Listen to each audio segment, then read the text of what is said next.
Footage ఎంతవరకు ఉపయోగపడింది?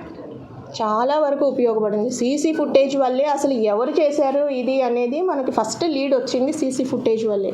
అతన్ని వారాణసి వరకు అక్కడి నుంచి ఢిల్లీ వెళ్ళాడని ఇవన్నీ కూడా మనకి ట్రాక్ అంతా దొరికింది సీసీ ఫుటేజ్ వల్లనే. ఇంకా మిగిలింది సైంటిఫిక్ ఎవిడెన్స్, అన్ని డీటెయిల్స్ మనం చెప్పలేము, ట్రాకింగ్ ఇవన్నీ రకాలుగా కూడా. బట్ మెయిన్ స్టే సీసీ ఫుటేజే మనకి లీడ్ ఇచ్చింది. సో ఈ సీసీ కెమెరాస్ ఇన్స్టాలేషన్ మాత్రం చెప్తారు కదా, ఒక సీసీ కెమెరా 10 మంది పోలీస్తో సమానంగా మనకి హెల్ప్ చేస్తుంది. సో పబ్లిక్ అందరూ కూడాను సీసీ కెమెరాస్ ఎక్కువ పెట్టించాలి. ఇది మీ సమక్షంలో తెలియజేస్తాను.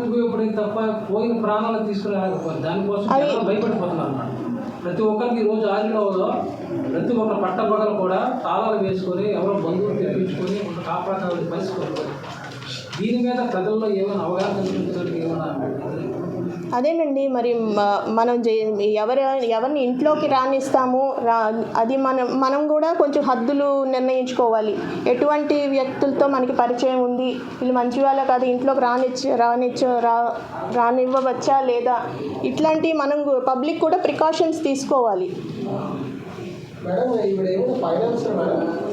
అంటే ఇవే చిన్న చిన్న చిట్టీలు వేసి అప్పులు ఇవ్వడం, వాళ్ళ కమ్యూనిటీలో అప్పులు ఇవ్వడం అయితే అలవాటు ఉందండి.